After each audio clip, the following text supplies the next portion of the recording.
back to another Marathon Mortgage Happy Hour. I am Mike Witzak. Shoot.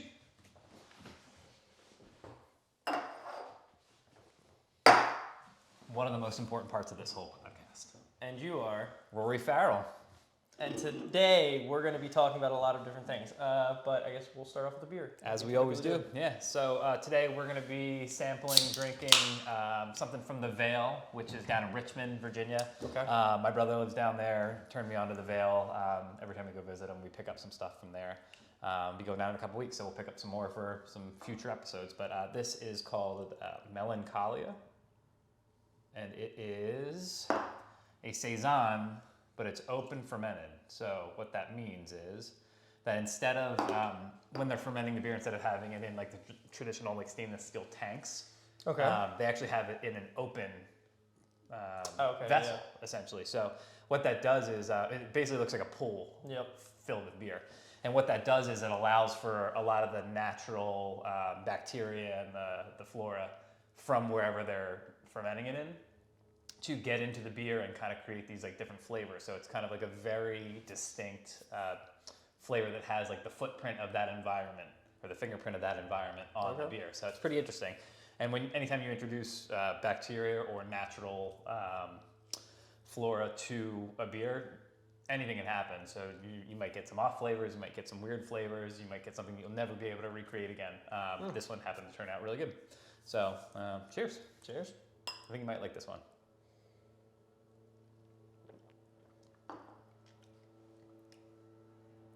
Initial thoughts? It's not bad. There's a weird. I feel like you're gonna tell me it tastes like a cider, like every beer that I bring you. So while he's thinking about that, saisons were traditionally brewed or first brewed in French. It's French for, France, but it's French for saison, season. Yep. And it was traditionally brewed in the winter and then fermented and stored for months and months and months, so that when the farmers needed something to quench their thirst in the summer, they would have this, and they tend to be on the lower ABV, lower alcohol. This one happens to be 6%, because the more modern ones have higher alcohol, but traditionally it was 3.5, 4% at max. So it's not bad. There's like a taste to it. I don't know how to describe it. There's something in there that like, maybe it's the way that you're talking about it was fermented or whatever it is, but it's good. I'm not saying it's bad. I would drink it, and I'm going to drink it. It's just there's like something I can't put my finger on that's in there that tastes. It's probably the yeast. The yeast is very, very different than any other beer that you generally have. It's not an ale yeast. It's not a lager yeast. It's called a farmhouse. That's probably why I can't saison yeast, and it's figure out what it is. Grassiness. It's got some lemon flavor to it. It's got some weediness to it. Yeah, it's very unique. Yes, some spiciness to it even. So, cool. Well, I'm really expanding your palate with this one. You are. Yeah, this one's out there for me. But so, what do we want to talk about today? So we kind of were discussing what we're running into a lot is it's tough for buyers in general, to get these houses under contract. So they're getting very creative with how they're making their offers, whether that's shortening up their commitment periods or settlement dates, paying for both sides of transfer tax. But the most common one is obviously going over asking. And then there's obviously some issues with going over asking price. So. Yeah, and it's kind of just a way to sweeten the deal for the sellers, because the sellers are getting, they're getting so many offers nowadays on houses because of the inventory being so low on these places. But is this what we want to discuss here, the adding mortgage insurance? And what I think is important is that's great to do if it gets you the deal, but how does that affect us from a mortgage perspective, or really the buyer from a mortgage perspective? So, because I guess I don't know if you touched on this, but basically the whole reason we're saying this though is if you're going to offer over asking price, the biggest issue is it going to appraise, of course, for what you're offering on this house. So, if it appraises low, people kind of think it's the end of the world, or they might have to come up with that difference, but where there's a kind of a way around it, that's what we're going to jump into. Yeah, so the common misconception or the common thought is that, hey, if my house appraises for 20 grand less than what I'm offering, I have to come up with 20 grand out of my pocket. And that may or may not be the case, depending on how much you're originally putting down. If you're putting down a minimum amount, 3%, 5%, you're probably going to have to come up with some money out of your pocket if it appraises low. If you're coming up with 20% down originally, then you may not, or you at least have an option to not come up with that that shortage, that shortfall. So a situation here that I put together for a couple of my realtor contacts just to kind of show them what it would look like in a scenario. Yeah. So in this scenario, a client offered $500,000 for a house, putting 20% down. So they have 80% loan to value or 20% equity in the property is how they set up their offer. House comes in at 475, so now they're 25 under what they're offering. So to keep their loan to value at 80%, they would have to come up with an additional $20,000 out of pocket. So they would lower their loan amount to 380. They'd still be offering 500, and they'd theoretically have to come up with 20 grand out of their pocket to keep their loan to value at the same. Correct. A different option, and probably a better option, is instead of coming up with that 20 grand, add mortgage insurance. So you actually, you increase your loan to value. So instead of having an 80% loan to value, you're at like an 84% loan to value. You add mortgage insurance, which in this scenario, if you have good credit, might be $50 a month. Yeah, it's super low, especially the more your money you're putting down in the home, the lower your mortgage insurance payment's going to be. And the better credit you have. Yeah, the better your credit, your down payment, and your debt to income ratios also actually play into your mortgage insurance. Yep. So that all kind of takes place when you're doing a scenario like this. But I feel like it's a common misconception. People think it's so much more money than it actually is. Oh, definitely, yeah. And so, I mean, for people with good credit and putting a significant amount down, in like this scenario, you might only have $50 a month. And then the good part about conventional loans is that goes away after you hit a certain loan to value. So at 78% loan to value, you're getting rid of that anyway. So in this particular scenario, instead of coming up with 20 grand out of pocket to kind of bridge the gap in the appraisal shortfall, $50 a month in mortgage insurance. It goes away after, I think we talked about 41 months. Yep. Total of that is just over $2,000 in total out-of-pocket mortgage insurance costs. Yep. And then kind of like this back-end thing that is interesting is that if you have less than 20% equity, pricing on the rate actually gets a little bit better. So we could give you an extra quarter of a lender credit in this scenario. That. So now all of a sudden your out-of-pocket cost is like $1,000 instead of coming up with 20 grand. Yeah. Which, in my opinion, is a no-brainer. If it were me personally, that's how I would do that. So, when you're making these over-asking offers, it's always great to give us a ring and say, hey, what if it comes in at X, Y, and Z? Yeah.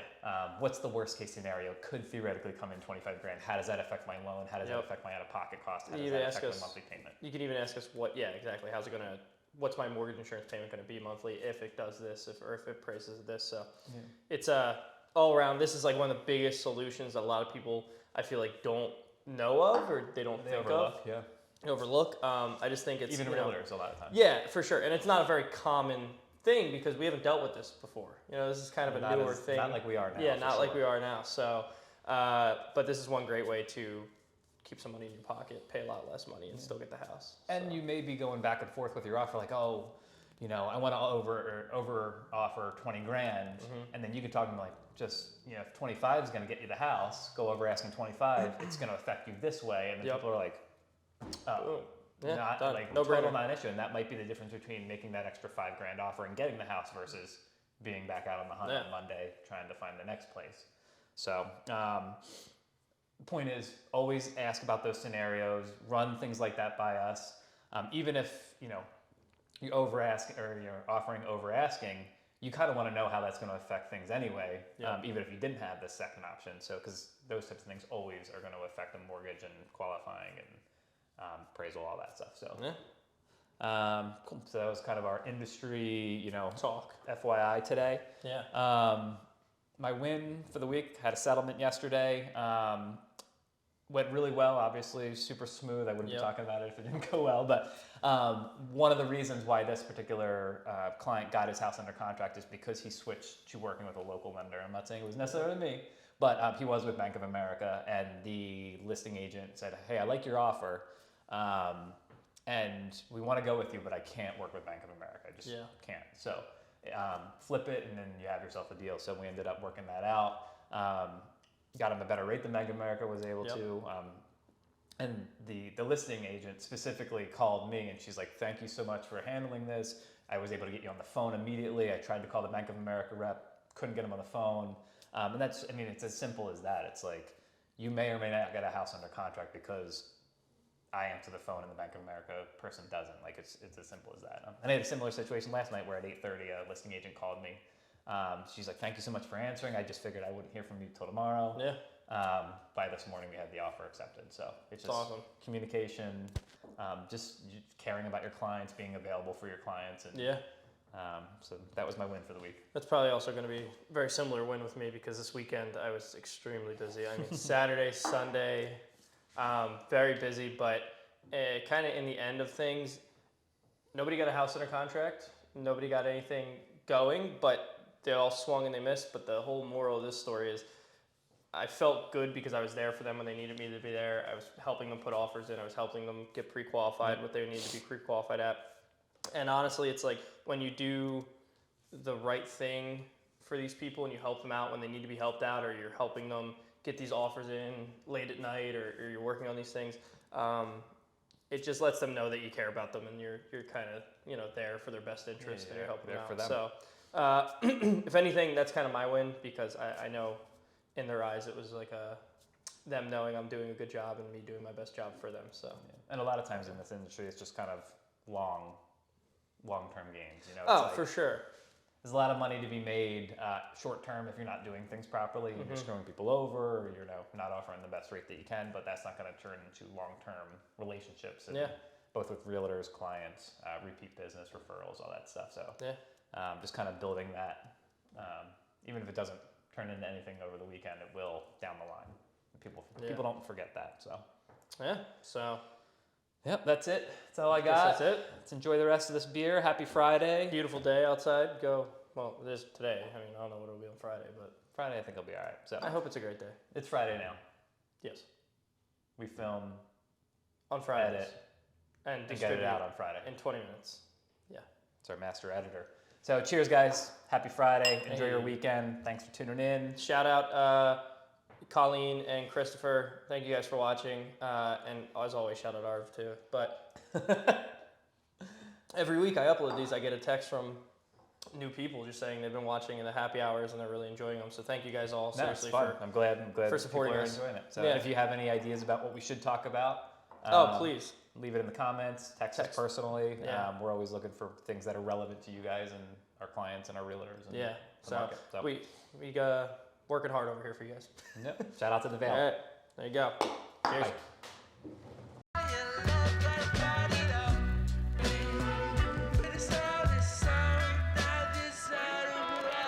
Too many lives, 25 years or fewer. Nothing we receive is brand new.